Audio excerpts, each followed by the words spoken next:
자, 이번 강의에서는 대출 얘기를 좀 할 겁니다. 고정금리 대출도 있고 변동금리 대출도 있는데 이 대출에 대해서 자세히 한번 살펴보고요. 금융론에 있어서는 소비자금융에서는 대출 얘기가 중요하니까 그 내용들을 정리를 쭉 한번 해보겠습니다. 고정금리 먼저 얘기할게요. 고정금리 뜻은 다 아시죠? 그렇죠? 의미 자체는 초기에 약정한 이자율을 고정적으로 납부하는 저당이다. 금리가 안 바뀐다, 금리가 고정돼 있다 하는 개념은 뭐 누구나 다 암기하지 않아도 아실 텐데요. 사실 뭐 이런 게 시험에 나오진 않겠죠. 시험에서 중요한 이론적 개념들이 몇 가지 있으니까 그거 한번 좀 자세히 살펴보도록 합시다. 이 고정금리는 대출 금리가 산정되는 구조부터 조금 복잡한데 우리가 전 강의에 얘기했던 게 명목이자율 개념이었죠. 차입자가 실제로 부담하는 금리, 차입자가 내는 게 예를 들면 7%다. 그럼 그 7%의 명목이자율이 고정되는 게 고정금리예요. 근데 그 7% 안에는 은행 몫이 들어가 있죠. 실질 이자율. 그리고 은행이 뭐 예상한다고 그랬어요? 인플레. 그럼 인플레가 반영이 되겠죠. 그리고 고정금리 자체, 이 대출의 위험성이 있기 때문에 뭐까지 포함된다? 이 위험의 대가까지 포함이 돼서 고정금리가 결정이 됩니다. 그러니까 실질 이자율의 예상 인플레에 대출이니까 뭐 차입자의 신용도 뭐 이런 게 좀 들어가겠죠. 이게 고정금리입니다. 결국에는 이 명목 이자율이 대출 이자고 얘가 고정되는 금리인데 이 특징이 이런 게 있다는 얘기죠. 일단은 계약을 하면 그 이자는 고정됩니다. 근데 그 이자를 이렇게 네 가지로 표현하죠. 저당이자, 차입이자, 계약이자, 약정이자라고 합니다. 이거 안 해오셔도 됩니다. 뜻 읽으면 대충 이해되시죠? 저당, 차입, 계약, 약정. 이거 자체는 어떻게 해요? 픽스 되는 거예요. 예를 들면 이게 7% 이렇게. 안 변한다는 얘기죠. 근데 중요한 건 두 번째 얘기입니다. 자, 시장의 현재 금리, 얘를 이제 시장 이자율이라고 하는데 이 금리는 변경될 수 있다라는 사실이죠. 그러니까 시장 이자율은 얼마든지 상승하고 하락하는 거 상관없잖아요.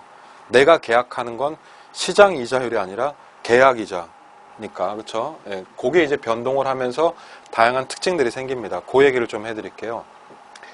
현재 계약 이자와 시장 이자가 있는데 둘 다 7%입니다. 시장 금리대로 계약을 한 건데 문제는 이 계약 이자율은 한번 계약이 되면 그대로 뭐가 된다? 고정이 되죠. 그렇죠?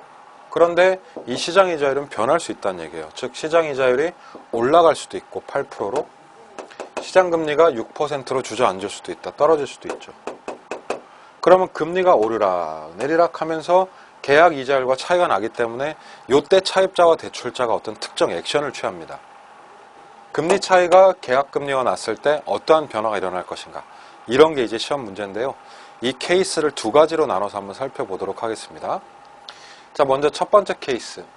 케이스 1번은 계약 이자와 시장 이자율을 비교함에 있어서 계약 금리는 7%로 고정이었는데 시장 금리가 6%로 어떻게 해요? 떨어진 겁니다. 그럼 저는 이걸 갖다가 금리가 시장이 싸졌을 때라고 표현을 할게요. 이렇게 금리가 주저앉을 수 있겠죠. 그럼 우리 차입자, 대출자 반응이 나오는데 그게 시험 문제입니다.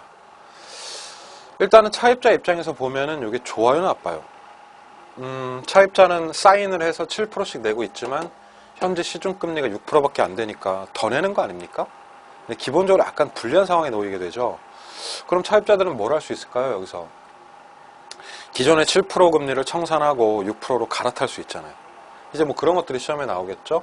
시장금리보다 더 높은 이자를 부담하기 때문에 기존 대출을 끝내겠다. 자, 이걸 뭐라고 하죠? 조기상환이라고 표현을 합니다. 중도상환이라는 표현을 쓰기도 하죠. 그리고 뭐 한다? 갈아타려고 하는 거예요. 자, 이 이론의 포인트를 이해를 하셔야 되는데 결국 제가 여기다 써놨죠? 시장이 싸지면 차입자들은 시장을 어떻게? 나가려고 한다가 정답이에요. 그럼 은행 입장에서 봅시다. 은행은 이게 유지되는 게 좋죠. 1%씩 더 내고 주고 있으니까. 근데 이놈이 자꾸 깨작깨작 나가려고 하잖아요. 그래서 은행 입장에서는 바로 이러한 차입자의 조기상환의 시도에 대한 위험에 직면한다는 게 정답입니다. 그럼 이 조기상환 위험을 타파하는 방법이 뭘까를 생각을 해야 되죠. 자, 그럴 때 있어서 바로 이 기존의 수수료 약정이라는 걸 하는 겁니다. 수수료 약정. 이 수수료 약정은 뭐 여러 가지 뜻이 있지만은 이렇게 차입자들이 마음대로 들락날락 못하게 덫을 놓는 거죠. 그렇죠? 그러면 차입자들은 어떻게 해야 될까요? 나가는 게 좋을까요? 있는 게 좋을까요? 그건 고민을 해봐야죠. 갈아탄다면 재용자로 인한 혜택이 있을 거고, 근데 나갈 때는 수수료라는 비용이 발생을 하니까 결국 이 혜택과 비용을 고려해서 뭐가 클 때? 혜택이 클 때 조기상환 하는 거죠. 그러니까 무조건 조기상환 한다는 정답이 아닙니다. 자, 시장이 싸지면 차입자들은 나가려고 하고 은행은 막으려고 한다. 자, 이제 그런 게 이제 결론이 되는 거죠. 그럼 두 번째 케이스로 거꾸로 상황이 발생할 수도 있죠. 즉, 계약이자는 7%였는데 시장이자율이 몇 프로로? 8%로 뛰는 금리 상승기. 즉, 시장이 비싸질 수가 있습니다. 이때 생각을 하셔야 되죠. 그렇죠? 그럼 차입자들은 유리하다, 불리하다? 나는 7%밖에 안 내는데 시중금리 8%고 그럼 1%씩 차입자는 돈 버는 거예요. 차입자는 유리해지죠. 그렇죠? 그럼 어떻게 할까요? 조기상환 할까요? 아니죠. 기존 대출을 어떻게 한다? 스테이. 유지하면은 돈 버는 거예요. 차입자들은 할 게 아무것도 없어요. 근데 문제는 이제 은행이 손해가 나기 시작을 하는 거예요. 은행은 8% 금리를 지출하면서 7%밖에 받지 못합니다. 1% 차이가 있는 거죠. 1%만큼 수익률이 뻥 나는 거예요. 그래서 은행의 위험을 수익률 악화 위험 또는 이자율 위험이라고 하죠. 금리 상승기, 인플레죠 얘가. 그러니까 이 위험을 또 인플레 위험에 직면한다 라고도 표현을 합니다. 그래서 은행은 뭘 하려고 하냐면요, 이 계약을 끝내고 싶어 해요. 그래서 차입자들을 나갈 수 있도록 뭐 한다? 이제 은행이 밀어냅니다. 유도하는 가장 좋은 방법은요, 당근을 주면 돼요, 차입자한테. 그래서 잔고 할인 같은 방식으로 지금 갚고 나가시면 혜택 드릴게요 라고 할 수 있는 거죠.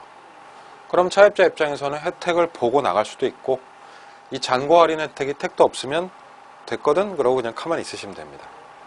자, 그러니까 시장 상황이 이렇게 금리가 상승할 때는 차입자는 안 나가려고 하고 은행은 내보내려고 한다가 정답이죠. 이게 기본 고정금리의 특징이라는 겁니다. 근데 중요한 거는요, 시장이 싸지든 비싸지든요, 차입자들은 무조건 선택권이 있습니다. 시장이 싸지면은 나갈 수 있죠. 수수료 있잖아. 그런데 수수료를 내고도 나갈 수 있잖아요. 은행은요, 수수료를 놓고 나가지 마세요 이렇게 하는 것 뿐이에요. 그러니까 은행은 되게 수동적 방어를 하는 거죠. 근데 지금처럼 시장이 비싸지면 차입자들은 뒷짐지고 있으면 끝나요. 그러니까 어떤 상황이 발생하든지 간에 이 고정금리라는 제도의 특징은 차입자들한테 굉장히 유리하게 작용할 수 있다는 거죠. 왜 그럴까요? 왜 차입자들은 이렇게 유리하고 은행이 이렇게 안달이 날까요? 둘 다. 그 이유는 시장 상황이 변하기 때문에 그렇습니다. 시장이 8%, 6% 변하는데 차입자는 천하태평이야. 7%만 내고 있는 거죠. 그러니까 이 시장의 모든 모진 풍파를 다 은행이 혼자 감당을 해야 되는 거예요. 이게 바로 고정금리의 특징 중에 하나입니다. 그러면 이 위험 자체, 이 위험을 은행이 일방적으로 부담한다라고 볼 수가 있는데요. 그 사례를 하나 더 말씀드리자면 그게 바로 이 대출의 특징입니다. 고정금리 저당의 특징에서 아주 중요한 특징인데, 예를 들면 명목이자 아까 말씀드렸죠? 이 명목이자는 실질 이자에 인플레가 더해집니다. 예상 인플레. 지금 대출금리 7%로 잡자고요. 그 중에 은행이 6%를 가져가는 거예요. 그럼 은행의 물가 상승 예상은 1%가 되는 거죠. 근데 이건 예상이란 말이죠. 근데 실제 인플레가 왔습니다. 실제 인플레가 2%라고 왔다고 칩시다. 예상을 깨고 물가가 더 올랐으면 화폐 가치는 그만큼 떨어져요. 그럼 은행은 더 받아야 돼요. 근데 차입자가 고정금리 계약을 했다면 차입자는 여전히 7을 냅니다. 이게 무슨 말이냐면 1% 물가 상승 온 것만큼 더 받을 수 없으니 은행이 먹는 몫을 스스로 깎아야 된다는 거예요. 이렇게. 그럼 결국 이 인플레 위험은 누가? 은행이 완전 독박 쓰는 구조가 된다는 거죠. 자, 고정금리 저당의 특징 1번. 예상치 못한 뭐가 발생했을 때? 인플레. 화폐 가치 떨어지죠. 은행이 수령하는 이자 수입이 어떻게 된다? 하락하게 됩니다. 돈 더 받아야지 그러면. 근데 고정금리라고요. 그러니까 더 많은 이자를 수령할 수가 없다. 그럼 어떻게? 그러면 은행이 먹는 수익을 줄일 수밖에. 그래서 결국 요 3번이 별표인데, 예상치 못한 인플레가 과다하게 발생한다면 그 위험은 고스란히 누구 몫이다? 금융기관이 일방적으로 부담을 한다는 겁니다. 일방적인 부담. 그래서 얘를 위험의 비대칭성이라고 표현합니다. 은행이 독박 쓴다는 거죠. 쉽게 말하면. 자, 그럼 고정금리가 굉장히 좋네요. 차입자한테. 그럼 고정금리 대출 받으시면 되겠네. 라고 얘기할 수 없는 게 있죠. 또 현실에서는 그렇지 못한 고정금리의 문제점도 있습니다. 은행이 지금 위험을 일방적으로 부담하죠. 그렇다면 고정금리는 당연히 이자가 어떨까요? 같은 조건의 변동금리보다는 높게 돼 있다는 얘기죠. 그래서 우리가 돈 없으니까 대출을 받는데 대출 받으러 은행에 딱 가면요, 같은 조건을 제시했을 때는 고정금리가 조금이라도 비싸게 됩니다. 그게 이제 이러한 이유가 있는 거죠. 또 하나, 고정금리가 비쌀 수밖에 없는 게 예상 인플레는 받아낼 수 있지만 실제 인플레를 받을 수 없죠. 그러니까 이 인플레를 충분히 예상을 해야 돼요. 대출이 10년이면 10년치 인플레가 한 방에 들어가 버린다고. 10년치 인플레가 대출 시점에 탁 들어가면 우리가 느끼는 체감금리가 높아질 수밖에 없는 거죠. 그렇기 때문에 고정금리는 초기금리가 어떻다? 높다. 그러니까 좋은 거 알면서도 못 먹는 거예요, 고정금리를. 어쨌든 이론적으로 접근을 하자면 이 위험은 은행이 상당히 많이 부담하게 되는 거죠. 그럼 은행이 가만히 있을까요? 이 위험을 회피해야 되지 않겠습니까? 자, 바로 그래서 나온 제도가 바로 변동금리라는 거죠. 그러니까 은행이 이 위험을 회피하고자 뭘 만든 거예요? 변동금리를 만든 겁니다. 변동금리 우리가 알기로는 이렇게 알고 있어요. 약정한 방식으로 마음대로 금리를 바꿀 수는 없으니까 일정 주기마다 이자율이 바뀐다. 근데 변동이라는 게 뭐냐 이거예요. 변동. 변동이라는 건 금리를 바꿈으로써 시장의 위험을 차입자에게 뭐요? 전가시켜버리겠다는 얘기예요. 그러니까 이 변동의 의미 자체가 바로 위험의 전가다. 이렇게 접근을 하시면 되는 거죠. 자, 그걸 이해를 잘 하셔야 돼요. 고정금리에서는 대출자인 은행이 일방 부담을 했습니다. 그러니까 그것을 차입자에게 뭐 하자? 전가시키기 위해 은행이 만든 게 변동금리다. 전가는 곧 변동이란 뜻이 됩니다. 금리 변동. 이제 그게 기본적인 변동금리 대출의 의미죠. 변동금리 대출은요, 구하는 방법도 고정금리랑은 좀 다릅니다. 그래서 산정하는 방식이 있는데 이자를 바꾸려면 뭔가 기준이 있어야겠죠? 그래서 기준금리를 하나 잡아요. 그래서 이놈이 지속적으로 바뀝니다. 그리고 거기다가 은행이 가상금리라는 걸 붙여서 변동금리가 나옵니다. 외우셔야 돼요. 기준금리 플러스 가상금리다. 그럼 각각의 특징이 뭔지 아셔야겠죠? 그래서 그 얘기를 조금 하자면 기준금리라고 하는 것은 말 그대로 변동의 뭐가 돼요? 기준이 되는 거예요. 대출금리가 은행이 마음대로 바꾸면 안 되잖아요. 그렇죠? 그러니까 사전에 무언가를 딱 잡아서 이게 변하면 대출금리가 같이 변하기로 기준 세운 겁니다. 그게 변동금리죠. 자, 약정에 따라 일정 주기로 뭐 한다? 바뀝니다. 근데 현재 우리나라의 대출은요, 3번에 보시면은 두 가지 기준금리를 쓰고 있어요. 바로 CD금리와 뭘 쓰고 있다? 코픽스라는 걸 쓰고 있습니다. 여러분들이 은행에서 대출을 받았으면 둘 중 하나예요. CD 연동이 되어 있는 대출이거나 코픽스 연동이 되어 있는 대출이에요. 근데 결론적으로 말씀드리자면 이 두 가지는 자금을 제공하는 은행 입장에서는 자, 조달 뭐냐면 비용에 해당한다 이거. 이게 되게 어려운 말이죠. 자, 내가 있습니다. 은행이 있고요. 그리고 여기에 둘이 대출을 한다고 쳐봐요. 은행이 나한테 대출을 변동금리로 한다고 쳐볼게요. 그럼 그 대출의 대가를 받아야 되죠. 수익을. 예, 이걸 갖다가 대출금리라고 표현합시다. 그리고 지금 금리 결정할 겁니다. 그런데 대출을 현찰로 하거든요. 그러니까 은행도 어딘가에서는 이 현찰을 조달을 해야 돼요. 이걸 은행의 자금 조달이라고 합니다. 은행은 어디서 돈이 나냐면요, 우리 같은 사람들한테 예금을 받는 거예요. 그렇죠? 그래서 예금의 방식으로 조달할 수도 있고 여러 가지 상품을 팔지 않습니까? 보험 상품, 증권 상품 이런 걸 파는데 이 다양한 상품 중에 하나를 CD라고 합니다. CD. 이 CD는 무슨 뜻이냐면 양도성 예금 증서라는 은행 판매 상품 중에 하나예요. 원래 통장은 기명이죠. 이름이 적혀 있기 때문에 자기 이름 딱 걸어 놓고 거래하는 건데 이 통장은 거래가 안 됩니다. 타인의 통장을 사서 거래하면 이건 금융실명제법 위반이에요. 그래서 원래 통장은 거래가 안 되는데 이 통장을 양도 가능하게끔 해서 만들어 놓은 상품이 양도성 예금 증서입니다. 요건 뭐 어음 같은 증서인데요. 1억 원어치 여러분들이 CD를 사시면 얘는 무기명이에요. 이름이 적혀 있지 않은 상태에서 그 1억 원의 증서를 하나 받아요.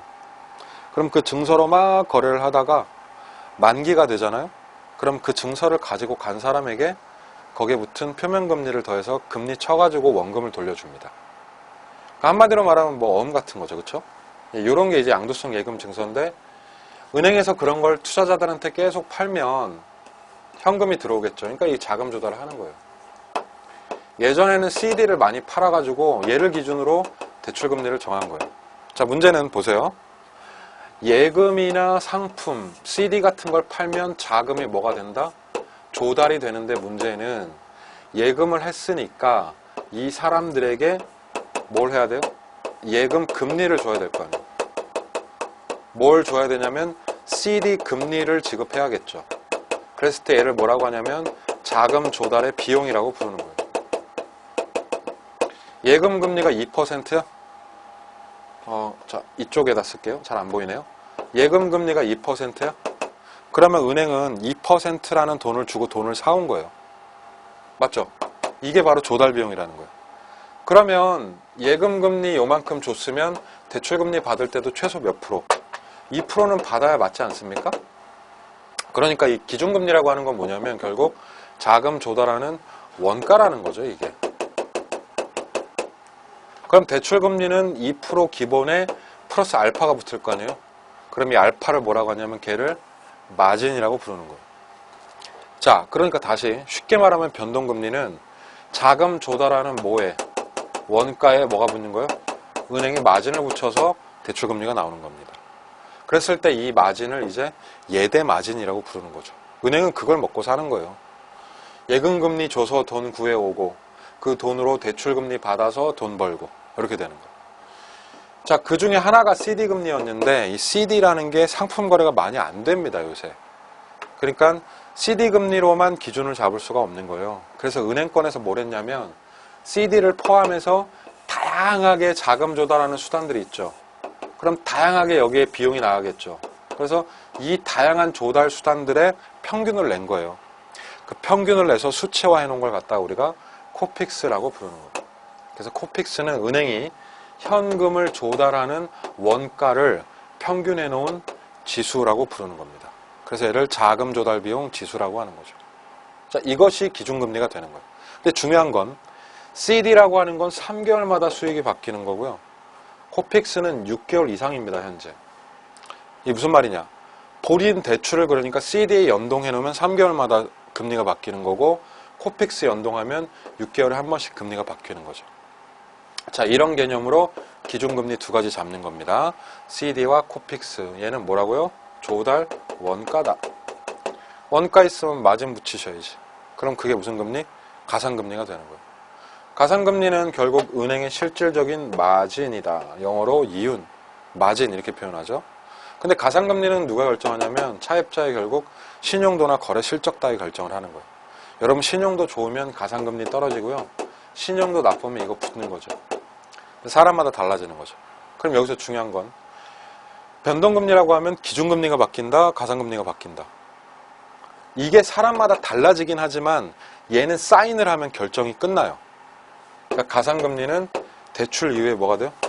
고정이 되는 거고 뭐가 바뀐다? 이 변동금리인 기준금리가 바뀌는 거예요. 몇 개월 주기로? 3개월이나 6개월 주기로 바뀌면서 대출의 결정이 되는 구조가 되는 거죠.